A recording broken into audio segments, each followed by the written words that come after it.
चलत कुंडलम शुभ्रनेत्रम विशालम प्रसन्नाननं नीलकंठम दयालम मृगाधीश चर्मां वरं मुंडमालं प्रियं शंकरं सर्वनाथं भजामि। नमस्कार, स्वागत है आपका। मैं आचार्य विक्रमादित्य आपके इस कार्यक्रम में आपके साथ हूँ और हमारा ये चैनल है आचार्य वाणी। इस आचार्य वाणी के माध्यम से हम आपके साथ लगातार जुड़े रहते हैं और बहुत सारे समय समय पर आपके समक्ष बहुत सारे ग्रहों की विवेचना उपस्थित करते रहते हैं। आज का जो हमारा कार्यक्रम है वो है मिथुन राशि वालों के लिए क्या रहेगा ग्रह प्रभाव, मंगल जब परिवर्तन की तरफ जा रहे हैं। देखिए मिथुन राशि वालों, आपकी राशि के अनुसार से सबसे पहले आप मंगल का प्रभाव समझें कि मंगल आपकी राशि के अनुसार से क्या करने वाले हैं, क्या कर रहे हैं मंगल आपकी राशि में। देखिए मंगल आपकी राशि में बहुत इंपॉर्टेंट भावों के मालिक हैं। मंगल यदि आपकी राशि के अनुसार से बात करें हम तो लाभ के स्वामी हैं। मंगल आपकी राशि के छठे भाव के स्वामी हैं, एकादशवें भाव के स्वामी हैं। छठा भाव वैसे तो रिपुदल माना जाता है, रोग का भाव माना जाता है और वहाँ मंगल ऐसे बड़ा इंपॉर्टेंट भाव रखता है। अब आपकी राशि में कहाँ बैठा है वो तो जन्मपत्री देखने के बाद ही पता चलेगा, लेकिन गोचर के अनुसार समझें तो इसका प्रभाव कैसा रहने वाला है। और उसके बाद मंगल एकादशवें भाव का, लाभ का, इनकम का कई प्रकार से मालिक है और ऐसे में बड़े भाई का मालिक है। कई प्रकार से कई चीज़ों का संबंध रखता है मंगल। इस बारे में हजारों चीज़ समझी जा सकती है कि मंगल क्या क्या प्रभाव आपके जीवन में उत्पन्न करने वाले हैं। अब हुआ क्या है कि वर्षों बाद ऐसा योग बना कि मंगल सूर्य के साथ जिस प्रकार से चलते चले जा रहे हैं और वहाँ अपनी गति में जिस प्रकार से चल रहे हैं वो अस्त रहेंगे करीब करीब। आमतौर पर ग्रह क्या होता है, मंगल जो है वो सूर्य के साथ 17 डिग्री के आसपास जब आ जाता है तो अस्त हो जाता है। चतुर्थ भाव यानी माता का भाव, चतुर्थ भाव यानी सुख का भाव, चतुर्थ भाव यानी जमीन जायदाद का भाव, वहाँ पंचम भाव यानी बुद्धि, संतान, विद्या, इनका भाव, छठा भाव यानी रिपु भाव, आपकी अपनी राशि जहाँ पड़ी हुई है वहाँ पड़ा, वहाँ पर विशेष रोग का भाव। जब वहाँ जाएगा मंगल तो वहाँ पर जो क्या करेगा वो हमको समझाते हैं। इसके बाद सप्तम भाव, आपके जीवन साथी का भाव, आपके व्यापार का भाव, द्वंद्वात्मक स्थिति का भाव। कई प्रकार से इन इंपॉर्टेंट भावों में मंगल का योग चलने वाला है। अब मंगल अस्त का मतलब है मंगल प्रभावहीन, कम प्रभाव वाले हो जाएंगे। इसको इस प्रकार समझ सकते हैं आप कि घर के बाहर आपकी एक लाइट जलती होगी, रात्रि में लाइट जलती होगी और रात्रि में जो लाइट जैसे चलती होगी कितना प्रकाश देती है, इतना दे देती है कि आपके आसपास को पूरा उजाला कर देती है और बहुत सारे काम आप आनंद से सूर्य की अनुपस्थिति में करते हैं कि उसका लाभ ले लेते हैं।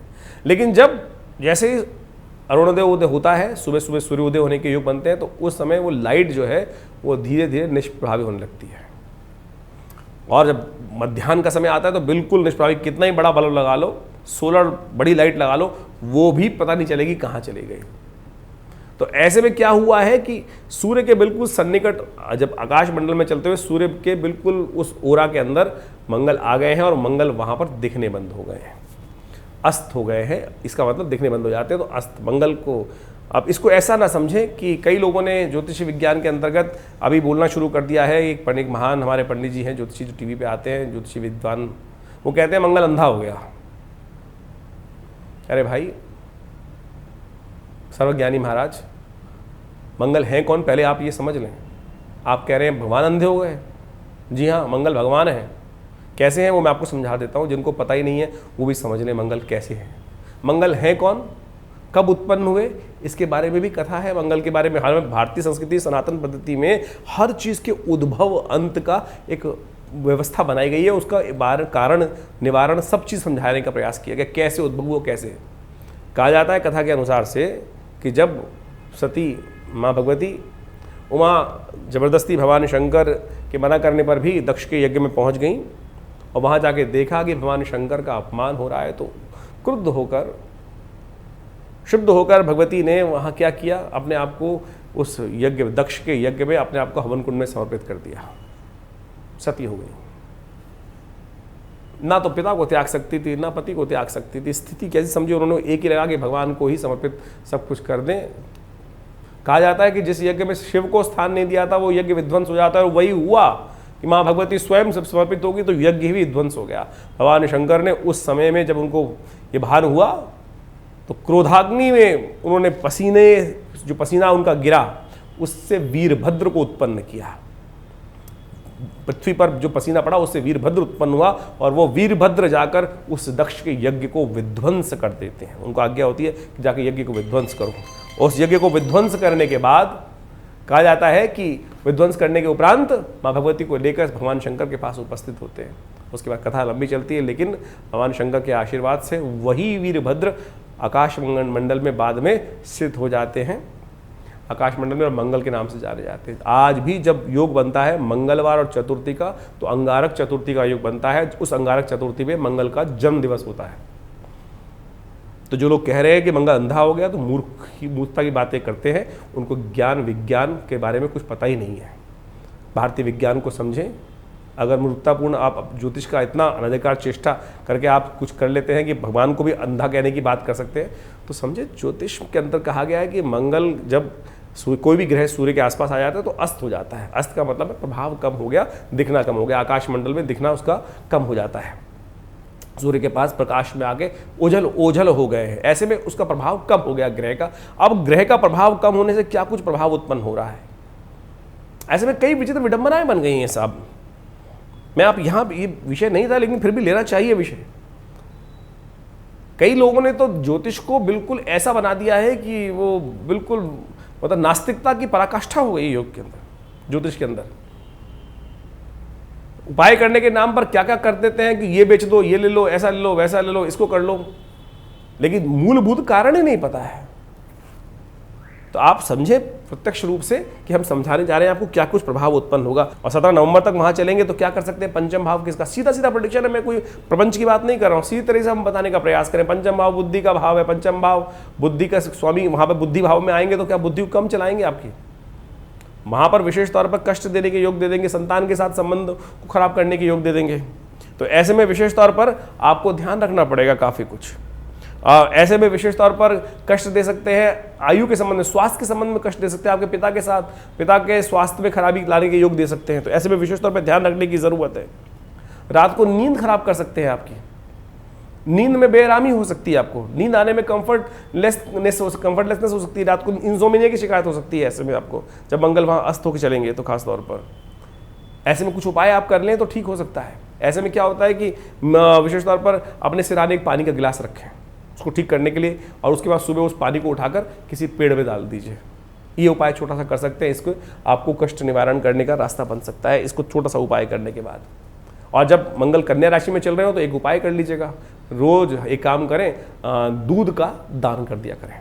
किसी गरीब व्यक्ति को, बच्चे को दूध का दान कर दिया, इससे आपका विशेष तौर पर ग्रह का अशुभ प्रभाव धीरे धीरे कम होने का योग बन जाएगा। छोटा सा दूध का दान करना 5-6 दिन तक, 3 अक्टूबर तक दूध का दान कर सकते हैं। 3 अक्टूबर से लेकर 17 नवंबर तक का जो ग्रहों का योग है उसके अनुसार से आप मंगल के मंत्र का जप कर सकते हो। क्रांग क्रीं क्रौंग से भवामाय नमः। रात को सोने से पहले अपने बगल में पानी रख लिया, सुबह उस पानी को उठा के कहीं डाल दिया, ये उपाय कर सकते हैं।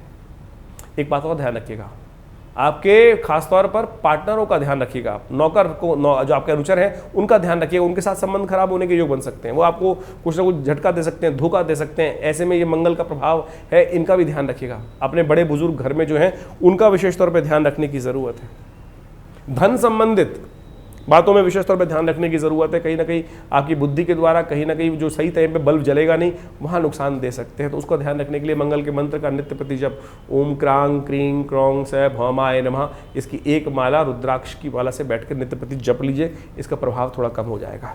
इसके बाद विशेष तौर पे मंगल क्या होगा, 17 नवंबर से मंगल परिवर्तित होकर अष्टम आपके छठे भाव में चले जाएंगे। छठा भाव स्वयं का भाव है, वृश्चिक राशि वहां विद्यमान है। वृश्चिक राशि में जब जाएंगे छठे भाव में गोचर में, तो आपको विशेष तौर पे ध्यान रखना पड़ेगा।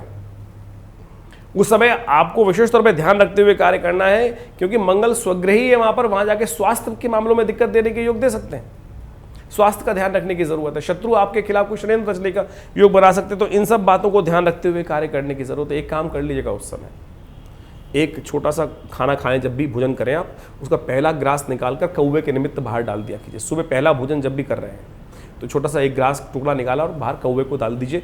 ये उपाय नोट कर लीजिए, अवश्य करने का प्रयास कीजिएगा। इससे इस मंगल के प्रभाव को शून्य करने में आपको विशेष तौर पर लाभ प्राप्ति के योग बन सकते हैं। आपके भाई के साथ कुछ ना कुछ संबंधों में विच्छेद आने के, आपके मित्रों के साथ आपके संबंध विच्छेद आने में दिक्कत हो सकती है। ऐसे में ध्यान रखना आपके लिए बहुत ज़रूरी है। ऐसे में आपको एक बात तो ध्यान रखनी चाहिए, घर पे छोटे बच्चे हों तो उनको सोना ना पहनने दीजिएगा। उनका सोना पहनना आपके लिए कष्टकारी हो सकता है, तो इस बात का ध्यान रखिए। कुछ ना कुछ चोरी, नुकसान, जुर्माना होने के योग बन सकते हैं, तो इन सब बातों को ध्यान रखते हुए आपको काम करना बहुत अच्छा रहेगा। तो ये छोटी छोटी बातें ध्यान रखते हुए कार्य करें। 28 उसके बाद 17 नवंबर के बाद तक से वो वृश्चिक में चलेंगे और 28 दिसंबर को जाकर वो आगे चले जाएंगे। वहाँ जाके कहाँ चले जाएंगे? धनु राशि में, आपके सप्तम भाव में चले जाएंगे सूर्य। वहाँ भी मंगल अस्त चलेंगे। कब तक चलेंगे? 16 जनवरी तक चलेंगे। तो ऐसे में एक काम करिए, उन दिनों आप विशेष तौर पे आपकी बहन हो, बुआ हो, उनको विशेष तौर पे कुछ ना कुछ उपहार आपकी तरफ से देना। क्लैश से बचना। अननेसेसरी के झगड़े आपको परेशान कर सकते हैं, अननेसेसरी के द्वंद्वात्मक स्थिति परेशान कर सकते हैं। ऐसे में हर मंगलवार को हनुमान जी के मंदिर में जाकर जलेबी का भोग, इमरती का भोग लगाकर आप इनके प्रभावों को शून्य कर सकते हैं। तो ये एक ओवरऑल प्रभाव जो हमने आपको बताने का प्रयास किया कि मंगल किस किस क्षेत्र में कहाँ कहाँ परेशानी करने के योग दे सकता है। इसके अलावा भी आपकी राशि में, आपकी जन्मपत्री में कहाँ मंगल बैठा है, क्या दशा चल रही है, उन सबको देखकर पूर्ण विवेचना करने की आवश्यकता है। सबने एक आउटलाइन आपके लिए समझाने का प्रयास किया है। तो इस सब चीज़ों को समझते हुए आप कार्य करें। आगे आने वाले समय में क्या कुछ होने वाला है, ये हमने आपको एक बेसिक समझाने का प्रयास किया है। इसके बाद भी कोई आवश्यकता हो तो आप आश्रम संपर्क कर सकते हैं। नंबर आपके सामने चल रहे हैं।